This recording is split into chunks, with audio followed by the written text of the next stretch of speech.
नमस्कार, बहुत स्वागत है आपका। मैं हूं आपके साथ सुमित शर्मा। भिलाई से बड़ी खबर है, जहां पर कांग्रेस के वरिष्ठ नेता भजन सिंह निरंकारी का निधन हो गया है।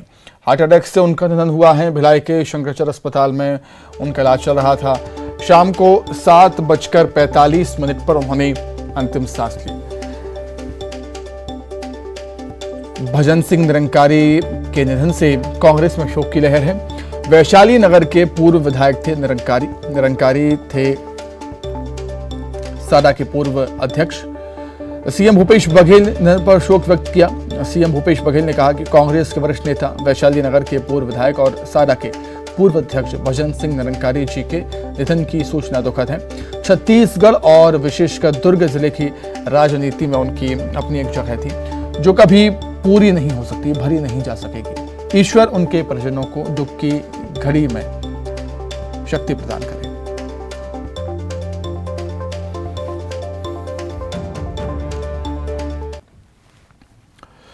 सीएम भूपेश बघेल का प्रदेश व्यापी दौरा लगातार जारी है। कल सीएम कोरिया जिले का दौरा करेंगे। भेंट मुलाकात कार्यक्रम में वहां पर शामिल होंगे। कोरिया के विकास खंड खड़गवा का उनका दौरा है। पोंडी गांव भी जाएंगे। सीएम भूपेश बघेल बैकुंठपुर के पटना गांव भी जाएंगे। बैकुंठपुर में आदिवासी समाज सम्मेलन में वो शामिल होंगे। शाम को कई प्रतिनिधि मंडलों से उनकी मुलाकात होगी। बैकुंठपुर में सीएम रात्रि विश्राम करेंगे।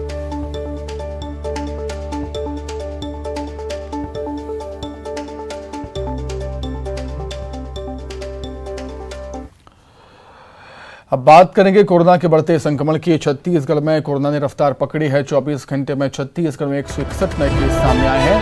24 घंटे में 104 मरीज कोरोना से ठीक हुए, रिकवर हुए। दुर्ग जिले में सबसे ज्यादा 37 मरीज सामने आए हैं। पिछले 24 घंटे में राजधानी रायपुर में 29 केस सामने आए। कोरोना का ग्राफ एक बार फिर बढ़ता हुआ, धीरे धीरे कोरोना एक बार फिर अपने पैर पसार रहा है। बात छत्तीसगढ़ की कर रहे हैं। 24 घंटे में 161 नए केस सामने आए और 24 घंटे में 104 मरीज रिकवर भी हुए हैं कोरोना से। छत्तीसगढ़ में सबसे ज्यादा मरीज मिले हैं दुर्ग जिले में 37 मरीज मिले। वहीं राजधानी रायपुर में 29 मरीज सामने आए हैं पिछले 24 घंटे में।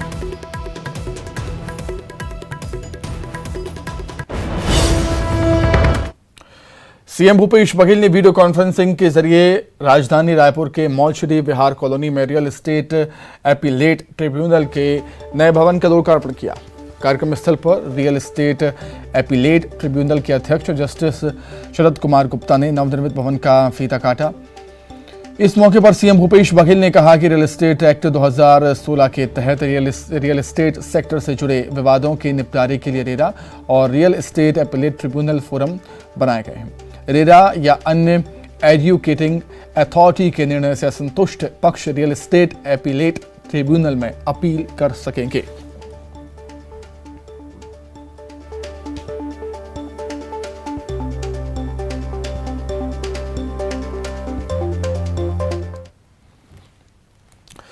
रायपुर में कांग्रेस प्रदेश कार्यकारिणी की बैठक में सीएम भूपेश बघेल के नाराज होने की खबर सामने आई।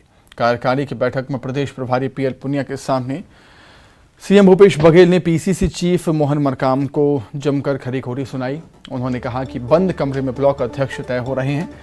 एक पखवाड़े बाद भी बीआरओ की सूची क्यों नहीं जारी की गई। सीएम भूपेश बघेल ने कहा कि कपटपूर्ण मंशा से यदि काम होता है तो ये बैठक में नहीं आएंगे वो। और इस मसले पर पीसीसी अध्यक्ष मोहन मरकाम ने नाराजगी की बात से मना कर दिया।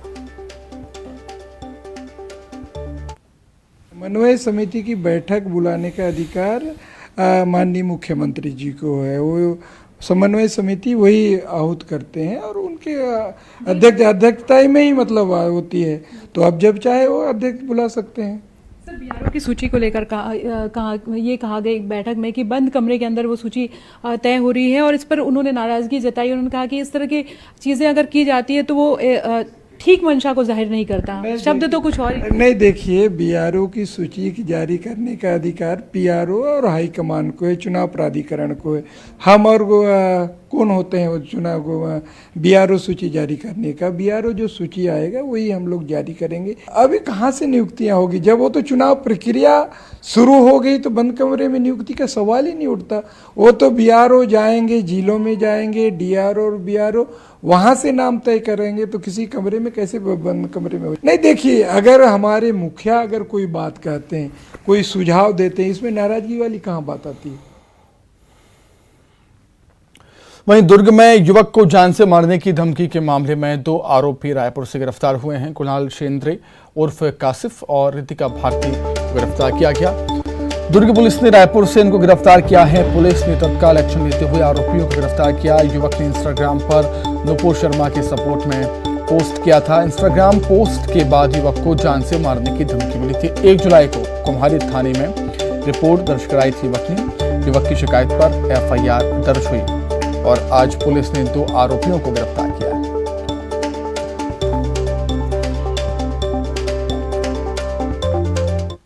आज ही गिरफ्तारी हुई है इनकी। और एक आरोपी है कुणाल सेंद्रे, 22 वर्ष, ये रायपुर का रहने वाला है, अपने आप को कासिफ बोलता है। दूसरा आरोपिया जो है रितिका भारती, ये भी रायपुर की रहने वाली है।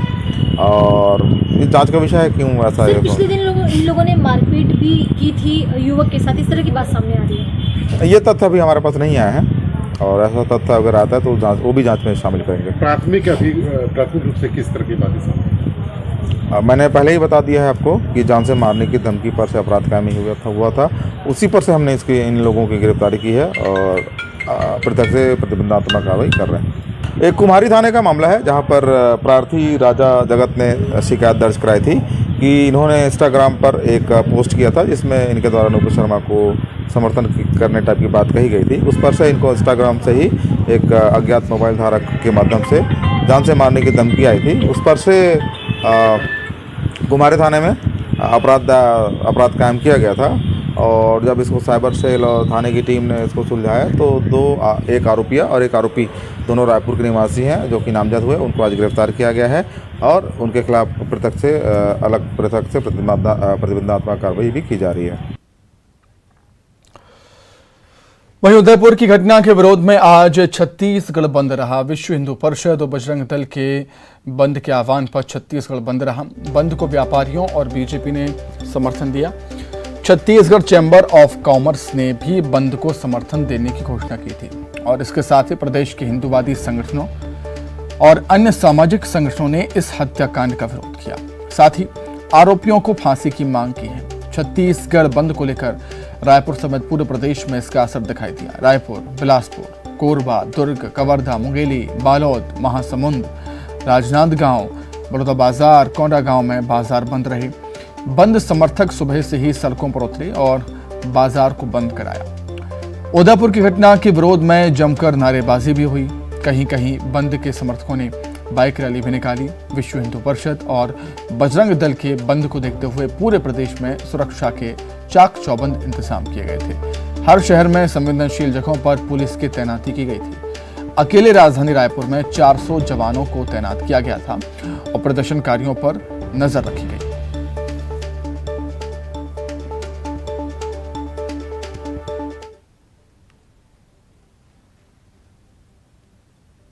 राजस्थान की सरकार काम नहीं कर पाई, लेकिन आज उसी के समर्थन में कन्हैया को श्रद्धांजलि देने के लिए पूरे देश में जो आक्रोश है उसका प्रकटीकरण आज छत्तीसगढ़ में विश्व हिंदू परिषद उनके बैनर पर भारतीय जनता पार्टी एक समर्थक के रूप में हम आज इसका विरोध कर रहे हैं और इस विरोध स्वरूप हम यहाँ पर श्रद्धांजलि अर्पित कर रहे हैं। विश्व हिंदू परिषद बजरंग दल के आह्वान पे भारतीय जनता पार्टी के सहयोग से पूरा छत्तीसगढ़ बंद है। रायपुर राजधानी बंद है, स्वयं स्फूर्त बंद है, स्कूल कॉलेज बंद है, पेट्रोल पंप बंद है और होटल, पान ठेले, चाय ठेले सारे।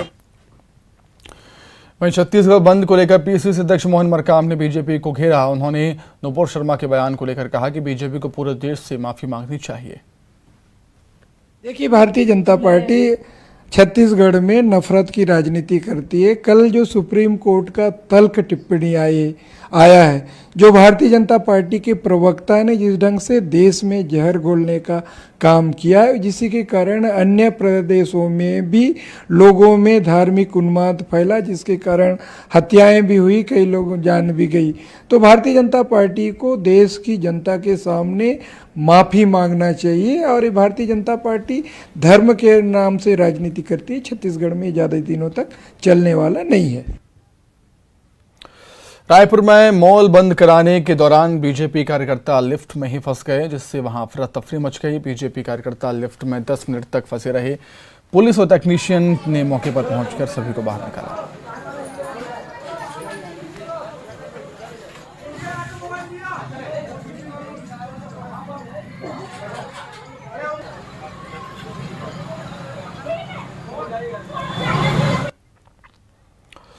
छत्तीसगढ़ में खाद्य संकट को लेकर बीजेपी कांग्रेस में वार पलटवार लगातार जारी है। कांग्रेस संकट के लिए केंद्र की बीजेपी सरकार को जिम्मेदार बता रही है, तो वहीं बीजेपी नेता का कहना है कि राज्य सरकार झूठ बोल रही है, प्रदेश में खाद की कालाबाजारी हो रही है, इसीलिए संकट के हालात। कुल मिलाकर दोनों ही दल एक दूसरे पर आरोप लगाते हुए नजर आते हैं।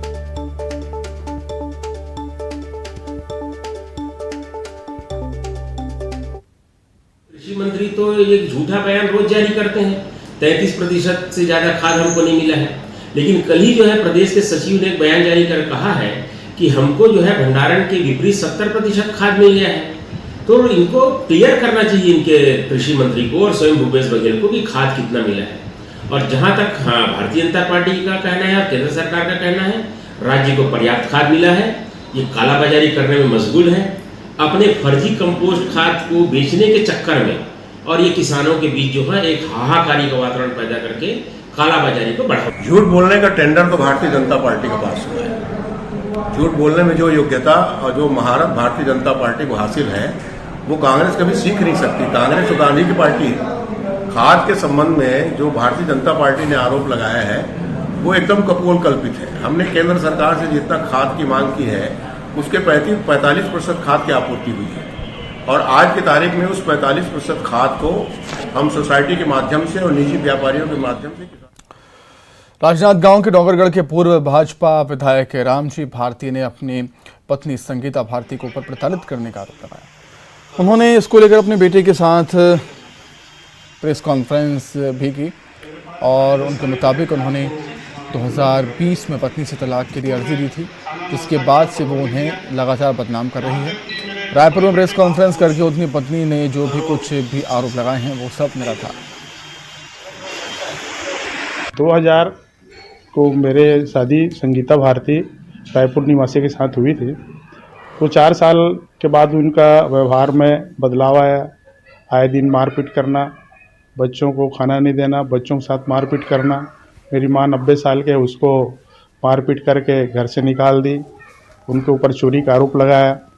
तमाम मामला चलता रहा। चूँकि मैं राजनीतिक व्यक्ति हूँ, लगातार पद में रहा हूँ। दिसंबर 2020 को माननीय कुटुंब न्यायालय में तलाक के लिए आवेदन दिया हूँ, जिससे क्षुब्ध होकर उन्होंने रायपुर में 6 जून को पत्रकार वार्ता ली। उसमें उन्होंने कहा कि मुझे बिलासपुर के अरपा नदी के किनारे चांटापारा इंदिरा सेतु से गोंदपारा शनिश्चर रपटा तक स्कूल, दुकान और मकान को नगर निगम ने तोड़कर हटा दिया। ये सब स्मार्ट सिटी योजना के तहत अरपा नदी के दोनों किनारों के सौंदर्यीकरण के लिए किया गया है, जबकि यहाँ की भूमि ना तो नगर निगम की है, ना ही स्मार्ट सिटी को आवंटित है। राजस्व विभाग से स्थायी और अस्थायी पट्टा लिए लोगों को बेदखल करने चलाए गए अभियान और पुलिसिया कार्रवाई को हाईकोर्ट में चुनौती दी गई। वरिष्ठ नागरिक और जिला जनता पार्टी के पूर्व अध्यक्ष रामकृष्ण भार्गव ने हाईकोर्ट में जनहित याचिका दायर की।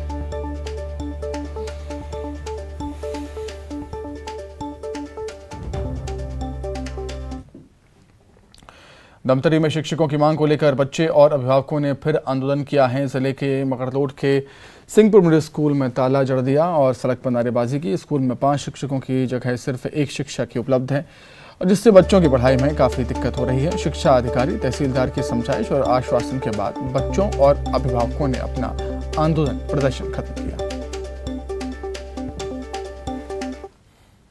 समस्या है, हमारे स्कूल में सिर्फ 1 ही मैम है और वो 1 ही सब्जेक्ट पढ़ाती है। उनको काम होने के कारण वो हमें पढ़ा नहीं सकती।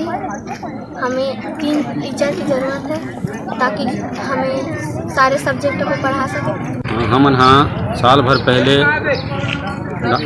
कलेक्टर महोदय ला इतारा भाव के कारण ला बता भी दे रहे हैं और आवेदन भी लगा रहे हैं, तो साल भर हो गए नहीं हो पा रही से। एक कारण हम स्कूल ला ताला लगा के लड़का मनसन में रोड में बैठे रहे, तब कहीं जा। धमतरी में बारिश से नगरी इलाके में नदी नाले उफान पर हैं। भारी बारिश के बाद बुडरा गांव टापू में तब्दील हो गया। जान जोखिम में डालकर लोग नदी को पार कर रहे हैं। तस्वीरें साफ बयां करते हैं कि लोग किस तरीके से जोखिम उठाते हुए पानी के तेज बहाव में नदी को पार करते हुए नजर आते हैं। जशपुर जिले में बारिश के मौसम में जंगलों में काफ़ी मात्रा में मशरूम का उत्पादन होता है। यहाँ के जंगलों में मिलने वाले दर्जनों प्रकार के मशरूम काफ़ी महंगे बिकते हैं और इन मशरूमों को बेचकर स्थानीय लोग अच्छी कमाई भी करते हैं। लेकिन इन मशरूमों को बीनने के लिए ग्रामीण अपनी जान जोखिम में डालकर जंगल जाते हैं। इन जंगलों में हाथी, भालू समेत कई अन्य जंगली जानवरों का खतरा भी रहता है। स्थानीय प्रशासन लगातार लोगों से जंगलों में जाने की अपील भी करते हैं, लेकिन लोग नहीं मानते।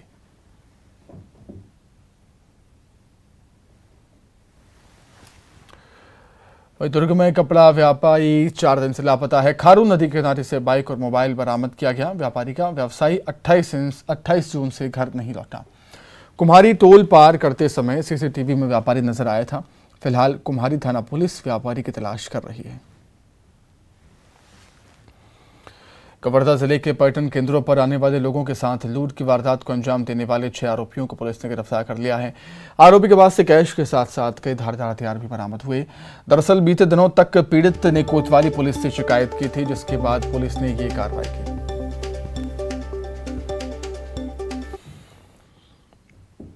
अंबिकापुर शहर में भालू घुसने से लोगों में दहशत का माहौल है। टीपी नगर इलाके में भालू से लोगों में दहशत है। लोगों को दौड़ाने का वीडियो सीसीटीवी में कैद हुआ। भालू की वन विभाग लगातार मॉनिटरिंग कर रहा है।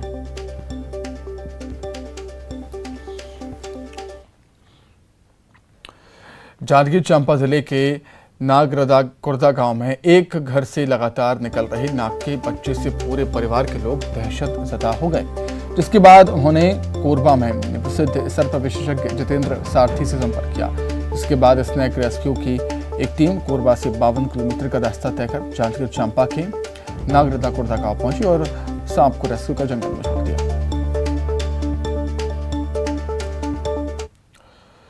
फिलहाल यहां पर रुकेंगे, छोटे से ब्रेक के लिए फौरन लौटेंगे।